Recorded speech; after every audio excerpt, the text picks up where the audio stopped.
You are listening to the Pull List Podcast with Chris Poirer and Hector Miray, part of the Love Thy Nerd podcast network. Oh, it feels so good.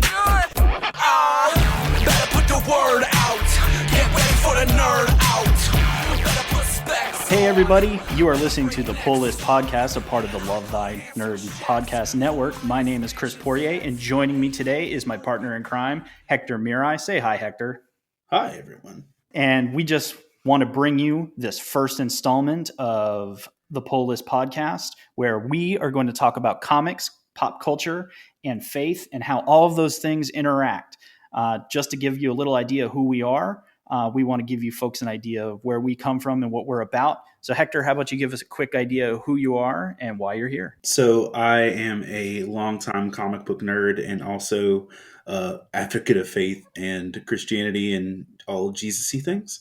I'm a pastor from Lumberton, North Carolina, but I also write a book series called Faith and Fandom, and I tour that around Comic-Cons in the Southeast. I'm also a former screenwriter for Clever Movies and Screen Junkies. Which is great, and it's actually how I met Hector in the first place. I actually manage a comic book store here in Cary, North Carolina called Ultimate Comics, but I actually met Hector during a convention here in Raleigh while I was attending seminary, because I was trying to figure out what I was going to do post-seminary, and I met Hector and saw what he does with Faith and Fandom and went, wow, there's something between these things. And then, of course, we met the folks with Love Thy Nerd, and just all the pieces kind of came together. So I literally work in comics every day through the store, and also am a staff member with the North Carolina Comic-Con. So I do things for them as well. So kind of just soaking in all this nerdy goodness that we wanted to be able to get together and talk about the things that we see uniquely through our day jobs, and also just how that interacts with our faith and how it interacts with culture just in general. So we just want to be able to share our lives and the things that we find interesting throughout our day. So Hector, what are you reading this week? What's on your poll? Okay, this week was kind of a soft week to me. It was for comics, and the only two things I actually picked up this week specifically were the Batman King of Fear and the Damage Annual. From both of those are from DC. As you'll hear, I'm more of a DC reader than Marvel. I'm not against Marvel. I'm just waiting for better things. Right. I guess we're gonna have to stop the podcast now because we can't have such division. No, I'm kidding. I'm kind of the same right now, so I feel you. But go ahead. What else you got going on? Those are the two specifically from this week. And in general, beyond that, my broader pull list is Red Hood and the Outlaws, Tom King's Batman. Also reading the current Justice League arc, the one that's just up to issue 6. Domino from Marvel, Plastic Man from DC, and I'm back and forth on the current Venom run. I want to invest in it, but I also don't.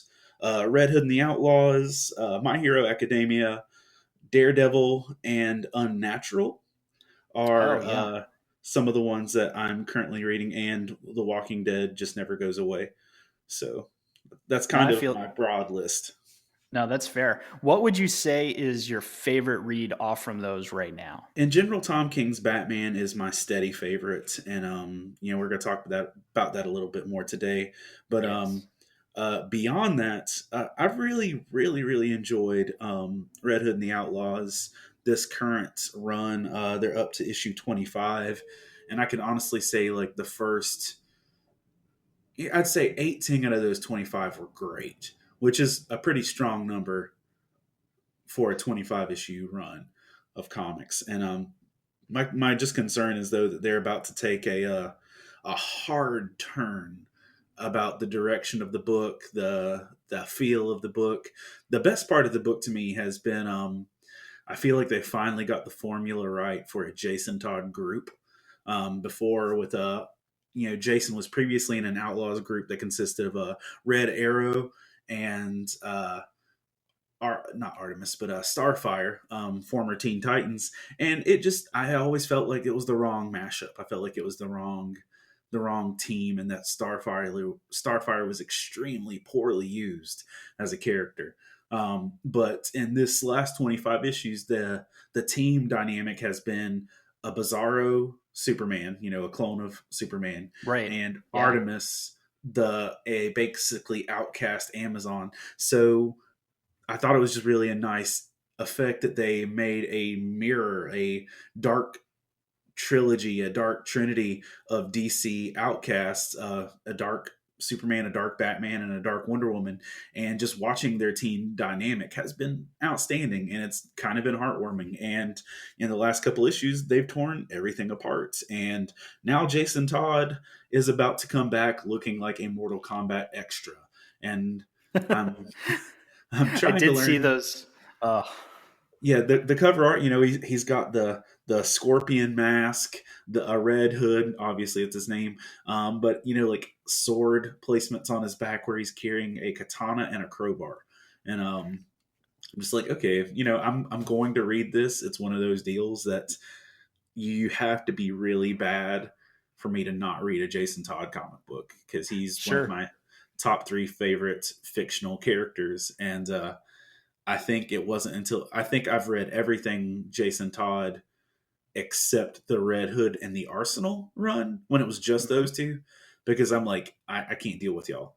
Um, so I'd say that's kind of my favorite. But then, Gail Simone's books of Plastic Man and Domino are both kind of a joy to read each month. So those are my bigs. I pretty much decided this week though that after buying the annual for Damage, that I'm gonna let Damage go.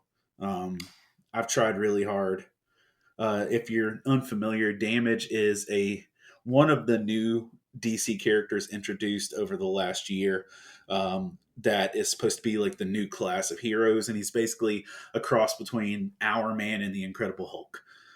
He's a character that has immeasurable strength and potential for 1 hour, and the entire time it's an internal struggle within himself, and it's been solid, but I feel like they're beating a dead horse in the pace of their storytelling, and at this point something else should have happened. And how are you releasing an annual and you've had this few issues? So I'm like, y'all need to step your game up. But that's kind of where I'm at. So what about you? What's currently turning your pages? Well, I'll tell you what, the life of a comic book store manager may seem like this absolutely amazing goal for so many folks in the industry, but the realities of being in shop every single day means that sometimes I fall a little behind. And I find myself in that circumstance right now that I'm not sure. I've looked in my poll this week to see what's there. And I came to the same conclusion that this week seemed like it was a little slow, and that sometimes happens usually in the 3rd and 4th week of a month, that things will kind of plateau off to set up for the beginning of a new month. But primarily, my poll typically is a smattering of everything, because the joys of being in shop is I need to know a little bit, at least, of everything, or have some idea. But specifically, I'm the same that Tom King's run on Batman is very much towards the front of my list, and that's why we're going to talk about that today. But also Tom King's run, Mr. Miracle, that maxi that they're running 1 through 12 has just been so good. And it's easily one of the best things I've read. No, and everything down to the art telling as much story as the narrative that's taking place, that so much is being communicated in that book visually as it is through reading the story, that's just been a blast to read. I'm thoroughly enjoying Doomsday Clock, which is currently the successor, if you will, to Alan Moore's original Watchmen series, but even more specifically is taking the Watchmen and pulling them into the DC universe proper. So for folks that might not know a whole lot, the Watchmen was told as an isolated story. It didn't take place in the same part of DC's universe where Wonder Woman, Batman, all the regular characters took place in. And Alan did that on purpose. But as part of Rebirth, which has been going on for about 2 years now, which Well, he did it on DC. purpose, but that's one of my favorite things about the trivia of it is that it wasn't originally supposed to be that. Right. Originally, it was supposed to be canon characters. That the question was Rorschach's role, there was a lot of different pieces. And then, yeah, they just, like you said, they ended up on that different island. And then historically, Alan Moore also doesn't like to have his stories changed or added to. So this kind of just became a thing. But I think the most fun part about it so far is Jeff Johns, who is currently writing it, is clearly a Watchmen fan and has done such a great job that this has been a love letter, is what I consider it, to the Watchmen universe. And I know you and I have talked offline before in other conversations that he even introduces new characters that feel like they just belong, like they've always been there, and that they just move along, introduce these new characters and give us part of the story that we haven't had before. Yeah, Mime and Marionette are gold. Are great. Yep. I'm also reading Unnatural, which is a fascinating book from Image that actually was, it's one of those. Be careful, be warned, listeners. That it's a sensitive topic, but at the same time, there's lots of neat things going on in this book. It was originally done in an Italian market, so in Italy, and then was brought over to the U.S. And it tells a story of oppressive government and kind of what that pushback against societal and cultural norms would feel like for folks. So there's a lot of mature themes in the book, but it's tackling very interesting and very relevant stuff right now. And then I think also what's really good that I'm reading. You've heard me gush before on the Black Hammer stuff, and I have a new Black Hammer book, Age of Doom, sitting in my pull for this week. So that's the book I need to dig out and catch up on. Writer Jeff Lemire has kind of created this dark superhero universe. So it's not your typical Marvel or DC superhero story, but more about the feelings and intricacies of those heroes and what their life is actually like and about, outside of the fact that they have really weird, strange superpowers. And Jeff just is great at writing those types of stories. So my pull list can be anywhere from Daredevil to Batman to, I'm reading a lot of X-Men titles as well. Did you pick up this week's current Daredevil? Have you actually read that? I have it, but I haven't had a chance to read it yet. So I'm looking forward to that, because that's one of my more favorite Marvel reads. I was going to say Matt Murdock. It really looked to me like that run that I picked up after the last time I talked to you about the whole deal with the Holy Armor Knights and the troll-looking villain. I mean, that was a really enjoyable run, and I know they're shifting gears now, but that's what I'm interested to see what's about to go down with that. Yeah, absolutely.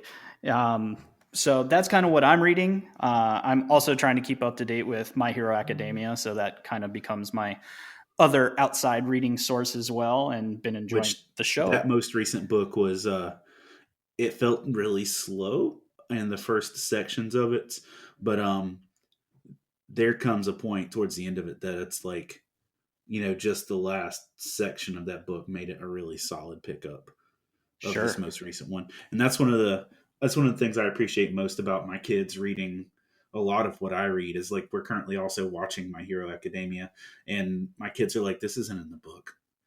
Why are they stalling?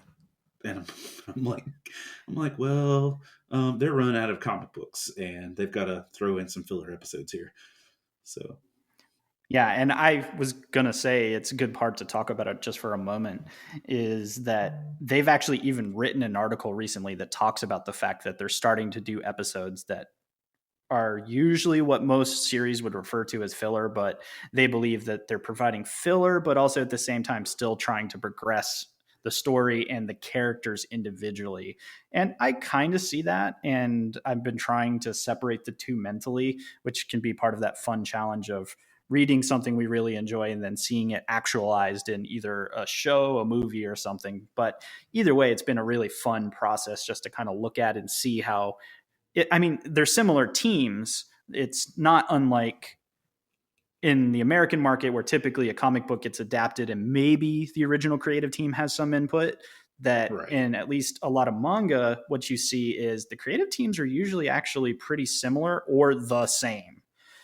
So sometimes that's why you see things. I just feel like in a lot of cases that anime just ends up being pretty good, but then we get translation issues, and that's more so where you'll see the differences. The translation issues are kind of present, but I feel like these are better filler episodes than anything you get from like Dragon Ball Z. That's fair.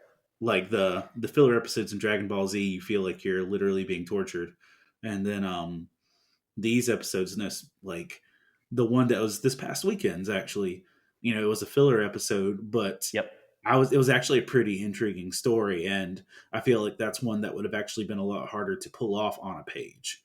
So yeah, there was a lot of interaction and the relationships of some of the heroes starting to come out as they're going through their exam. So, but yeah, no, this is a lot of what I've been spending my week, my month doing.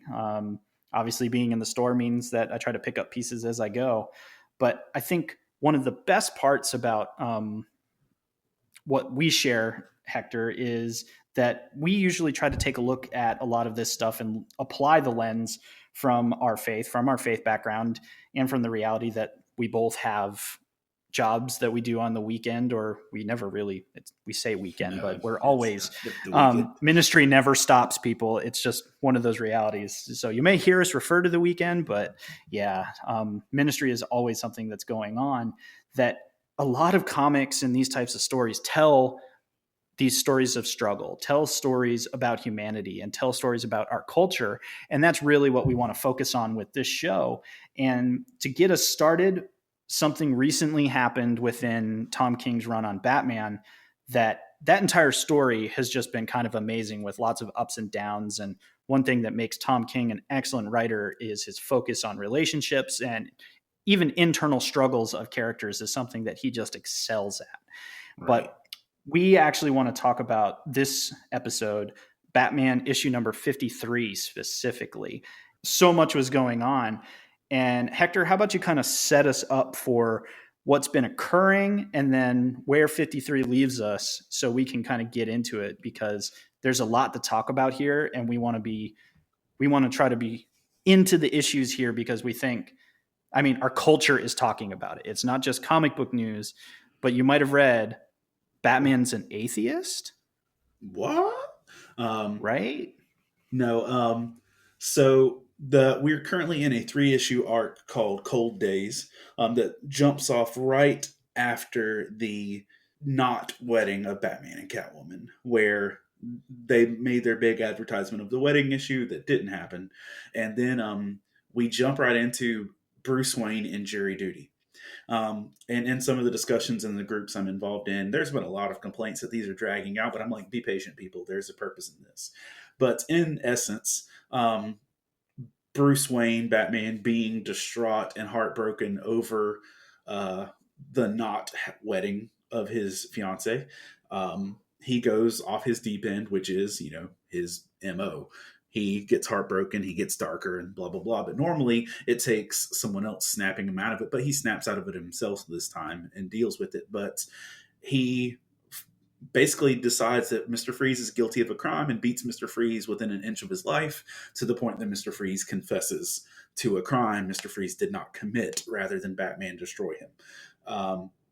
And so, feeling the guilt of that and seeing what he's done, Bruce Wayne has bribed his way onto a jury so that he can make sure that Mr. Freeze doesn't end up going down for his temper and his guilt and his anger. And through this process, Bruce Wayne has been using this time 12 Angry Men style to deal with his own personal issues, hangups, and frustrations. And it ended with I believe this is the climax of the story. It ended with an issue of 53 where most of the mass media started saying that Batman is an atheist, which shows a little lack of integrity on their parts of actually reading. But anyway, that's where we start this off at. Starting from the beginning, it's an interesting story, because Bruce Wayne got jury duty. Not just that he bribed his way in for a specific purpose, but money cannot get you out of jury duty. That's just all we're saying. But apparently it can get you back into it. I think that's the message that Tom was trying to send. Yeah. I've never actually had jury duty because being a local minister in the area, uh, I'm always doing missional or ministry things, and so the judge in our area, every time I walk up to say something, he's like, "Oh, never mind, go ahead," and just tells me to leave. So I'm like, I'm pretty sure Bruce Wayne could get out of this, but I know it's nice that I actually chose to come to it. Right. So I think one of the things that really stood out to me early in this was, like you said, that at first it felt kind of slow, but just knowing how Tom King typically writes his stories, that it's like, nope, there's a very purposeful place he's trying to get us to. And for a 3-issue arc, which is kind of short for a typical comic book run, typically you're looking at 4 to 5 issues is a full story arc. That he got a lot of emotion onto the table of this entire concept of bringing Victor Fries to justice, but we're seeing the piece of that Batman like literally went off the deep end on him. And so we see the issue of, is Batman taking out his emotions because that Mr. Freeze actually killed some people, or is he literally just beating his anger into anything he can get his hands on? And kind of what we see through the story is Bruce is literally working his way through this trial, realizing, having that self-actualization of, he was an easy target for me to wrap my hands around and be able to beat into the ground. And that doesn't It really necessarily is make that, things right. Right? it's that issue of, when you read issue 50 and you're like, I feel bad for whoever is the first person in his path. Right. Well, it turned out to be Freeze. Obviously, was the first person in the path, and none of the rogues of Gotham are innocent. If they go to jail, it's not like that's a heartbreaking issue. But as you go on into the story, you realize that Freeze had been totally chill. He hadn't been committing crimes.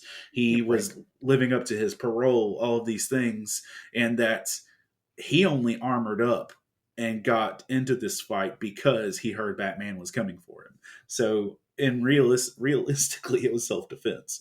But right. And I found that fascinating in this discussion. Is one thing that a lot of writers typically kind of gloss over when talking about Mr. Freeze as a rogue is, we always see, oh, freeze gun, he's freezing things, he's doing it for nefarious reasons, but most people miss where he came from and what his origin story was. In that, truthfully, as a scientist, his wife was dying of a disease that he couldn't cure. So he comes up with a way to try to cryogenically freeze her so that he can figure out how to save her. His love for his wife is just unending. And then as a result falls into a path of crime. But then constantly throughout this storyline, and it's revisited in Batman the Animated Series, in a lot of the different comics, is this fact that Victor at the end of the day does remember who he was and why he's doing what he's doing. And that's why the least villainous villains, which is another reason why I can't stand Arnold's partake of it. I mean, I can't get down with anything from those movies, but it's Freeze being a scapegoat in this was unfortunate, but it just really leads to the point of moving on in the capacity that Freeze was just an unlucky target. But the real meat of the story, Freeze, you barely even see Batman exist in any of these 3 issues. It's the simple fact that Bruce is dealing with his aftermath of his own actions, and jumping right out the gate in the beginning of the issue. It's one of those things where, I'm flipping through these things. I get excited. Point of interest, and between me and Chris runs a physical comic book shop, and I am selfish and live far from a comic book shop. So quite often I buy my comics digitally, and which I know makes me a traitor and a sinner above all ranks. But it's okay. I forgive you. Thank you. You're welcome. So personally for me, like I literally wait until Tuesday at midnight and I'm excited to pick up my comics like while everyone else is sleeping. And so, it's one of those things I'm waiting to go to bed. And like on the second page, or no, literally on the first page, of the book, Bruce Wayne starts asking another juror if she's wearing a cross. And I'm like, go on. And, it just goes into this discussion of her asking, or they have this dialogue where she said that that she believes in God, and that she says, "Is this a problem?" And Bruce says, "Never." And it's I just remember sitting in that chair and like, oh boy, Tom King's about to talk about faith. I'm excited. However this turns out, I'm excited because I've all of my interactions and things that I've seen with Tom King, even if it's not his personal story, he is a masterful storyteller in what he's doing and the points he's getting across. So I remember literally by the second or third page, I was super hyped to finish this because just for me, being my heart about these things and the stories that are told, it's a big deal. So like, what were your impressions just going into it before? Because you read it before the hype really hit. Right. No, I was certainly shocked that it was at least billed that was going to be the end of this story, and it was like, okay, well, this needs to get somewhere. We've literally been sequestered with this jury now, basically for 3 issues, and he leads off with that question of, "Hey, is that a cross that I see?"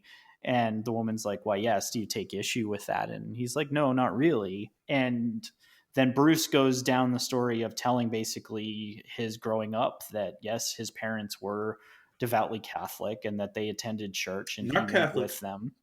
It They're wasn't. Oh, wait, Episcopalian. no. That's right. Episcopalian. The quote is, "My father was a Christian. He That's held right. hallow the immortal soul, heaven, the Father, and the Son, giving your will to the Lord, trusting Him with that will. They wanted me to believe that too, but He wanted me to come into it on my own. We went to church. He told me all the stories. We talked a lot about what we can and can't control." And I just think it was such a neat entrance because of all you hear stories of Thomas Wayne Sure. all the time, and you hear Yep. references to them and their faith. But the fact that you literally see that Thomas Wayne and Martha intentionally were trying to raise Bruce up to be a person of faith, I was like, oh, well, look at that. Even I love the aspect as a parent, just saying that he wanted to come to it in his own terms. Being a Right. pastor, I've been a missionary, I've been all down these professional roads of faith. One of the things that I've always been afraid of is pushing faith onto my kids because I have 3 daughters and I don't want them to ever feel like you have to roll with what I believe because dad believes it. And to try and let them come into that on their own. So I just thought that was a really nice touch. And but on a flashback though, there's a few issues back where Booster Gold changes history Right. by letting Thomas and Martha live. And at that point, Bruce is very active in his faith, in this Right. alternate future. And so, I thought that was neat that it really did show that if it hadn't been for this tragedy in his life, because the next few pages of the issue really do break down that it was the simple fact that he couldn't believe in something like God or faith, but dealing with what he was dealing with what that hole he left him. The quote says, "I put aside believing in a deity or believing anything my father thought and saved him. I couldn't really see anything that saved him."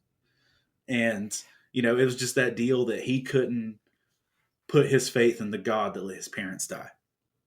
Right. And And I think that's what actually spoke the most to me, um, personally, is that this is a story that a lot of us can relate to, whether it's someone that has found their way into faith or found their way out of faith. That this is a story that a lot of us have heard, is that we grew up in our parents' faith. They didn't really force it on us. And then some type of event occurs in their life that those paths diverge. And in this case, it was the horrific robbery and ultimately murder of both of his parents before him that pushed him in that way. And his natural response is anger. And I I get that. I can understand that. I know personally, when I lost my father, I had actually just recently become a Christian, and I was mad as hell. And it's just raw emotions of losing someone close to you in such a violent way is something that's going to alter how you look at life in general. But I think what was most fascinating in this story is that Bruce doesn't talk just about the fact that he used anger as a reason to separate himself from that part of the story, that it also became that path of becoming the Batman and putting so much into that existence and persona, that what Tom King does in this story is we start seeing Bruce tell this story of, we're going to convict Mr. Freeze because the Batman said so, right? How many people here have been saved by Batman or think, he's the greatest thing that Gotham could ever do? And, every single one of them raise their hands, right? And he's like, but the Batman's isn't infallible, right? And Yeah. that part was really where I started finding interesting was, oh, I see what's happening. And I started getting exciting because you could kind of start seeing where the end of the story was going to be. Bruce was literally having out in front of a bunch of people that had no idea what's going on, that he had come to this point of worshiping Batman just as much as the people around him. And it wasn't even just about the people's response. He had created Batman to be his own personal god. Right. He said that I searched for something solid to put my faith in. I asked a great deal of questions and paid for some answers, but I didn't find anything out there as far as I went. So I came home and waited for something to find me. And, and it's that classic scene of the bat coming in, breaking through the window, finding him. So he literally turned Batman into his god. And he goes on to say, he literally verbatim says, I thought he was God, saying that Batman, he thought he was God. And that's just crazy to, literally hear him say that out loud. And this was one of those issues, one of those moments, just like with the book Judas. Literally every page as I'm turning, I'm waiting. I'm waiting with bated breath to see, is this going to end positively, or is this going to be like the most negative Jesus Rickroll of all time? And literally, there's one page where Bruce says God is above us, and he wears a cape, and I was like, oh no, don't do it. But then literally the next panel is, so that's what I thought, and I was just like, man, go on. I think I'm part of a discussion group at my local comic book shop, and there's a guy I don't really agree with his thoughts or opinions on anything in life, but he goes on to say these were the most boring waste of issues he's ever paid money for, and I'm like, bro, oh wow, do you even read these things? Because this was some of the most beautiful storytelling. And let me just pause and say, Lee Week's artwork is flipping phenomenal. The whole story has just been pieced together and visually amazing and narratively. A year ago, I didn't know who Lee Weeks was. And even though he's a classic comic book artist, and one of my friends was at a comic book con and said, hey, did you know that guy over there is a Christian, and was talking about Lee Weeks. So I went and got a print from him. I gave him a copy of one of the Faith and Fandom books. And then literally a year later, this dude's doing one of the best Batman issues I've ever read. So it's just crazy. And I think that's what's great about the medium. And I mean, for this particular issue, obviously we're very much talking about the faith and overlap of the two issues. And that's what's so amazing about comics in general, is that the creators, both the artists, the writers, and everyone involved, there's lots of people involved in getting a story to a page. And these are people too. They all have their upbringings, their backgrounds, and the things that make them who they are. And then they have the constraints of their characters and editorial that ensures that, the continuity of the universe stays together, unless they're literally out to do something crazy, which does happen. It does. But what's been great about this story is it gives us this, a very typical story. I'm sure a lot of people have had this or heard this faith story in some way, fashion, shape, or form. And what's fascinating to me is when I've talked to some people about this particular story arc, they're like, right, he's an atheist. And it's like, did you read the whole story, or did you just stop when, because there's one panel towards the beginning where he's like, well, I used to have faith. And then he tells the rest of the story we've been talking about.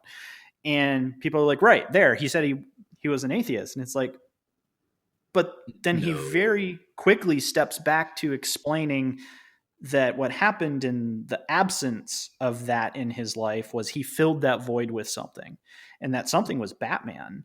And what he was starting to unpack was that might have blinded him to a lot of different things. And, I think the most fascinating part about this is culture in general jumped on and said, Batman's an atheist, done deal, we're good here. I literally had like a eye roll, stomach churn when I saw Jessica Chobo saying Batman's an atheist, and I'm like, come on now. Right. And a bunch of us sat and went, well, we don't know yet. The story could still go somewhere. We don't know. But then a few days ago, after almost a week of these stories propagating, Tom King himself on Twitter puts up the last panel of the book, because the other thing that everyone was so excited about was the story wraps up and Batman says, Alfred, get the old suit out. And we're back to Batman suit. Wears, right, he's wearing the trunks on the outside. If you don't know what we're talking about, it's really important to comics that Batman and Superman, the briefs are on the outside. Look it up. You'll see what we're talking about. Right? Yeah. It's like, we don't know why they wear their underpants on the outside. My underwear on the outside, I get arrested. Right. Right. It's a style choice, and it works for DC. Trust us. But he told that entire story, and he said, I got to get back to roots. So get the suit out. And then at the very bottom of the page is a quotation out of Job 1. And he had been telling the story from Job during the entire section of explaining his faith. Let me just hit that, because I got to say, like, I don't expect to be theologically challenged or encouraged when I'm reading a Batman comic. I might look for like, oh, look, that's cute, but I don't look for a theological challenge. But there's this one moment, like in the book, when he's still explaining himself to the jury before, we get to the Tom conclusion. He says, he says, and it's almost this sarcastic tone of, he's the world's greatest detective. And he just turns and looks at the jury and says, who are you? And then he walks to them and says, you ever read the book of Job? That's what God said to him, right? God tore his guy's life away. He burned his family and his children, or his farm and his children. And Job gets a little angry and asks God why. And God says, I created the mountains and the miracles, and you're questioning me? You? Who are you? And then he breaks down in tears at the table. Who are you? And, he's not talking to the jury at that point. He's literally talking to himself, that, and then even going on that, he says, I fell, everything falls. He said, I screamed as loud as I could. I screamed, and my scream was a prayer to him, to the mask, and to the symbol, and to the rope and the fist. I begged for him to catch me. Tears in my eyes. I fell and I begged and I waited. Please, please, please, Batman, help me. And it's, that he literally prayed this prayer to Batman to save him from the pain that he was dealing with. I'm just like, this is a guy seeing that his false security, his false idol, his false sense of self wasn't going to save him. And, I think my favorite one square panel of anything is that he says, he's not God. He's not. He tries, he does, I know, and he fails time and time again, but he can't.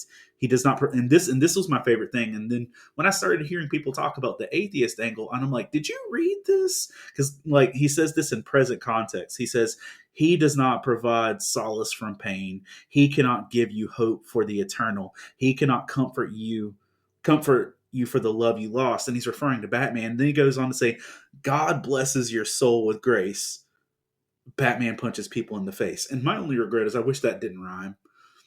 Right. Because I'm waiting for that to be like a hook and a trap song in the future. Except the beauty of comics is that more than likely that was, he rhymed that on purpose. Oh yeah, I know he rhymed that on purpose. That's very Batman in terms of that context. But I mean, that's what's kind of wild though, right? Is we're sitting here talking about comics. Yes, we're people of faith and everything, but we're not 100% sure on Tom King's position as a writer. We have an idea of where Lee Weeks comes from. But this is a mainline, one of the best-selling comics that comes out every week. And It's we're the best having Batman run of probably my adult life altogether. right, we're having this discussion right here. And so all these different fact patterns are falling on the table, and all the stories are Batman's an atheist. We finally know for sure.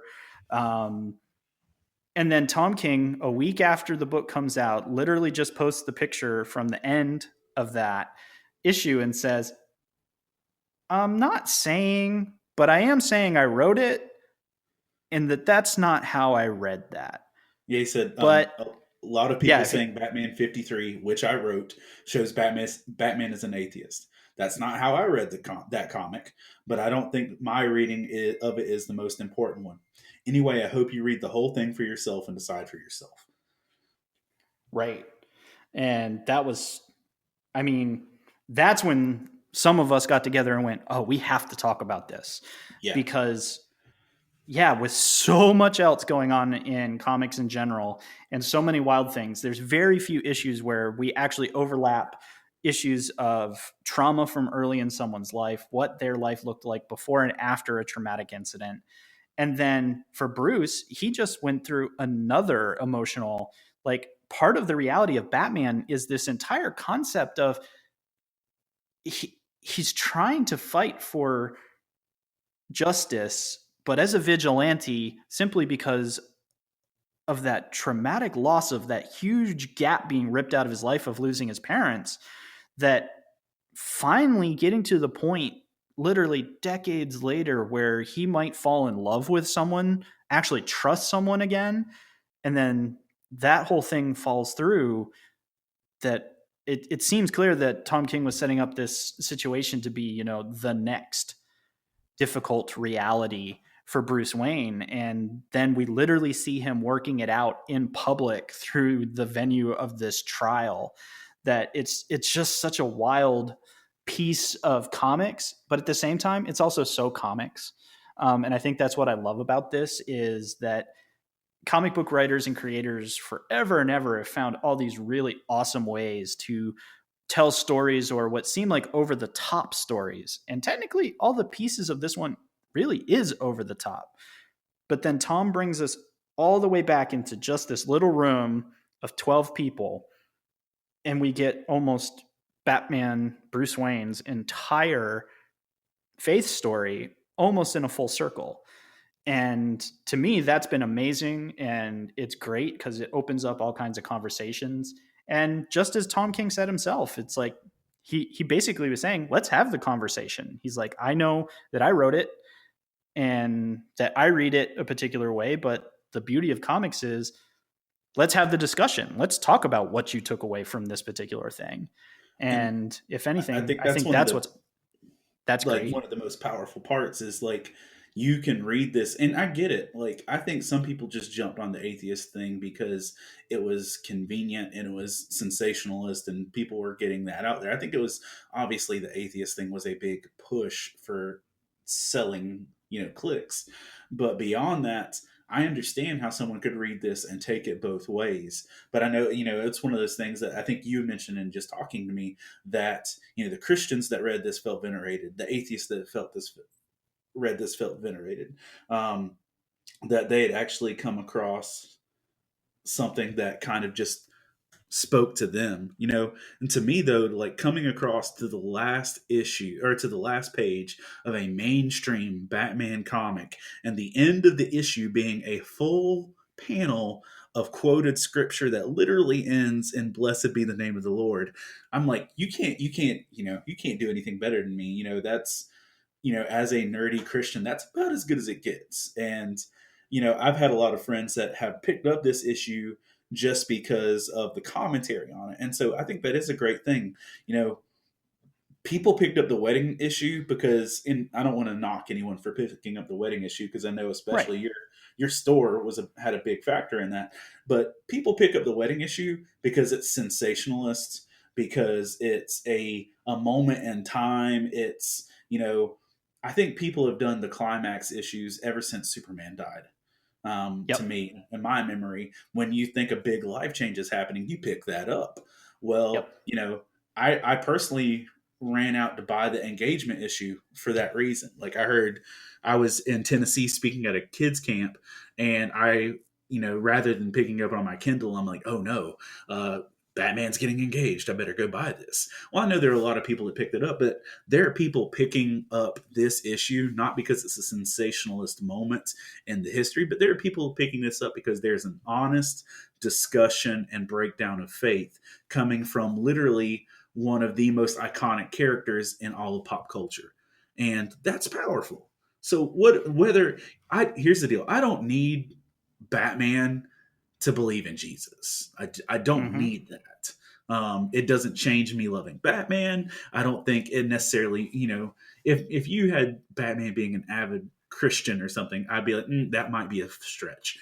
But I don't need Batman to justify my faith. But the fact that he can spark a conversation about things like this, I think that's fantastic.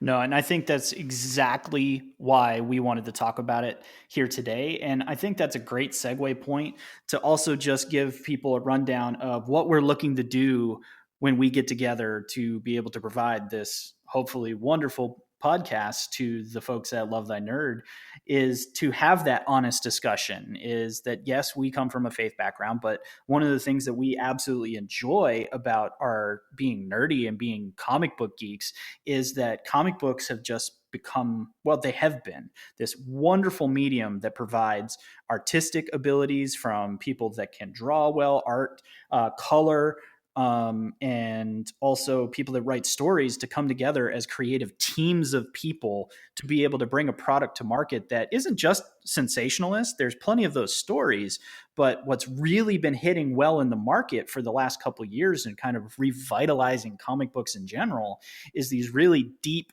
hitting stories that are overlapping characters that a lot of us know and love, but giving us the personal angles that haven't quite been entirely fleshed out on the pages. And that's just what makes being able to be engaged in it so enjoyable, and why I enjoy what I do on a day-to-day basis, because the comic book store is where people come in to have these conversations, that a lot of these books don't just get read and we leave them on the table, that people want to talk about the experience that they just had, or did someone share what I took from this particular story? And we think that's what's been happening in culture, is that they read this story and went, right, he's an atheist. We finally know. And he's just shed everything around us. And people of faith read the same book and went, no, he's about to return to his faith because that's the place that he's grounded. But this is the conversation that gets to be had in the public space. And that's what we hope to do, is that we want to be able to absorb a lot of the cool stuff that's out there, be able to talk to some of these cool creators. We hope to do some interviews and bring them in so we can get what they were thinking when they were doing it. All of us can sit here and assume what some of these folks do, but it's even better to bring some of these creatives in and be able to have that discussion.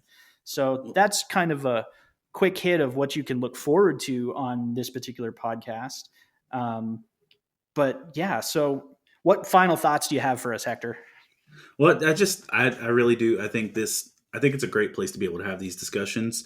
And, this is the thing. Batman 53 is a rare commodity. You're not going to find mainstream comics that this avidly look for faith content. And you're also, and that's one of the things that we're not going to do. We're not going to try to shoehorn Jesus speak into everything, but it doesn't have to be a story about God or Jesus to actually spark those conversations. But, even Batman 50, the wedding issue this past weekend, I was at a Charlotte Comic-Con in Charlotte, North Carolina. And we have a friend that's professional in the business who works for Sonic. He works on Sonic the Hedgehog. He's worked for DC. Yep. He's worked for Marvel, Iron Man, some different things like that. And, this is a comic book artist that lost his wife at a young age. And he said, that he couldn't put the issue down of issue 50 because it was literally helping him process how he lost his wife. Sure. And so we're standing in the hallway of a Comic-Con, hundreds of people walking around us, other artists, other creators. And I'm talking with a guy whose comic books have helped him process how he dealt with the loss of his wife. And then he told me straight up, I'm scared to read this issue because it dealt a lot more with the book of Job. And, he knew that it was going to apply to his life. He's like, I can't read this issue here because it's going to wreck me. So it's the only thing. Comics can be such a powerful medium, and the content and the heart of them, I think, are something that just translates into our everyday life. That's what you guys can look forward to here on the pull list, that we'll be able to pull apart some of the bigger issues, some of the cooler things that we've seen. We'll even talk about some of the absolutely crazy things that occur in comics, because there's plenty of them. Just this week happened to be one of those cool topics where we get to talk about something, just as Hector said, we don't get to talk a lot about typically inside comics. So stay with us. Hit subscribe and see if this is something you guys are really into. We're just glad for the opportunity to be here to partner up with Love Thy Nerd and be part of the podcasting network. And, just like we've said, comics are really cool. And we're not just saying that for the fun of it, that if it can literally bring somebody to the point of having to deal with some of the things that they've experienced in their life, to you just read to be able to get that escape and read something absolutely crazy, or you are reading it because of the social commentary or the cultural commentary. Comics are where it's at. And just remember, no matter what, we're here. We love all you guys, and read more comics. You've been listening to the Pull List Podcast with Chris Poirer and Hector Miray, part of the Love Thy Nerd podcast network. Be sure to rate and review the show and share on all the social media. Gonna take all 7 continents, the game of risk.